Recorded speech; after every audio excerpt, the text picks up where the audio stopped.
열독이 유전성 강직성 하반신 마비의 첫 번째 원인이라고 저는 생각을 합니다. 그리고 탄수화물이 유전성 강직성 하반신 마비의 두 번째 원인이라고 생각을 합니다. 제가 이렇게 생각하는 데는 제 나름의 경험이 있습니다. 그 경험 얘기를 해볼까 합니다. 올 초에 제가 건강검진을 받았는데 당뇨 전 단계라고 진단을 받았어요. 저는 깜짝 놀랐습니다. 내가 당뇨 전 단계야? 다행히 당뇨는 아니지만 당뇨 전 단계라면 노화 현상도 오는 거고 좀 조심을 해야 되겠다. 그래서 부랴부랴 저탄식을 하게 됩니다. 제가 그동안은 열독이 많은 음식은 절대적으로 금했지만 탄수화물은 열독을 맞는다고 생각을 하지는 않았습니다. 그래서 탄수화물은 사실 꽤 좋아했거든요.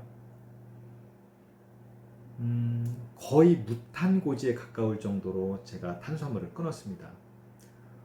밥을 아침, 점심, 저녁으로 거의 먹지 않고 저는 목양 체질이기 때문에 소고기 위주로 먹었습니다.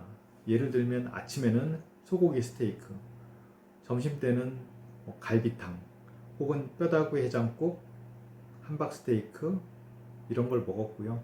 저녁에는 소고기 구이 또는 소고기 무국, 소고기 미역국 또는 소 곱창전골 또는 소 양곰탕 이런 식으로 해서 밥은 거의 먹지 않고 고기 위주로 식단을 먹었습니다. 그렇게 한 달을 먹었더니 정말 놀랄만한 몸의 변화가 생겼어요. 저는 지금까지 살아오면서 하반신 쪽으로는 항상 미세한 근육통이 있었습니다. 이 근육통은 누구나 다 가지고 있는 근육통이라고 생각을 했어요. 누구나 다 걷고 걸어 생활을 하고 하체를 쓰기 때문에 하체는 누구나 다 근육통이 살짝은 있는 거다라고 생각을 했습니다. 그런데 저탄고지를 했더니 다리 쪽으로 있던 그런 근육통이 싹 없어지는 거예요. 저는 사실 좀 그때 당시에 충격을 받았습니다. 내가 가지고 있던 이 근육통도 유전성 강직성 하반신 마비의 일부분이었구나. 이 증상이 좀 더 심해지면 내가 다리가 굳어질 수도 있고 마비가 될 수도 있었구나 라고 생각을 하게 됐어요.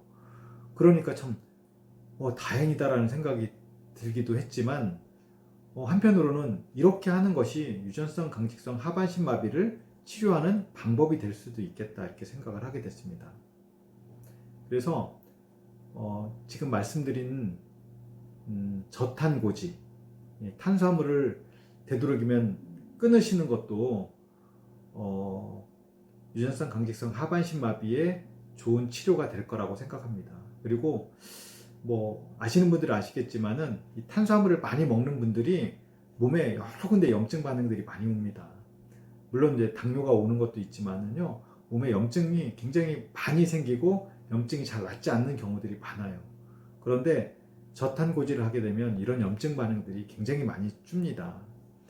유전성 강직성 하반신 마비도 탄수화물의 영향이 분명 있다라고 생각이 들어요. 하지만 저체중인 분들한테는 조금 문제가 될 수 있습니다. 그래서 이 부분은 저도 사실 제가 고민이에요.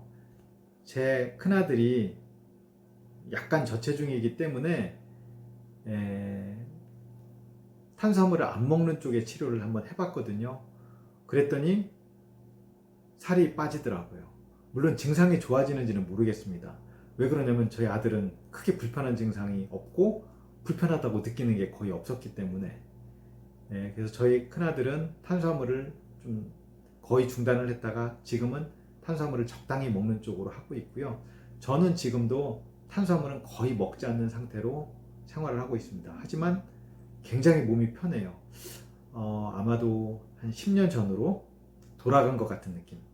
체력이 10년 전 상태로 돌아간 것 같은 느낌이 들 정도로 젊어진 느낌이 듭니다. 제가 이제 하반신 쪽으로 있던 근육통도 없어졌지만 다리가 좀 무거운 느낌도 있었거든요. 그런 무거운 느낌도 거의 없어졌어요. 제가 너무 편해져서 그래서 한 달 전에 마라톤 하프 코스에 도전도 하게 된 거고요. 그래서 하프 코스를 2시간 33분에 뛰게 된 결과도 거기에 있습니다. 제 몸이 너무 편해진 걸 뭔가 확인하고 싶고 또 경험하고 싶은 거예요. 그래서 말이 안 되는 얘기일 수도 있지만 그래서 마라톤 하프 코스에 도전을 하게 됐습니다.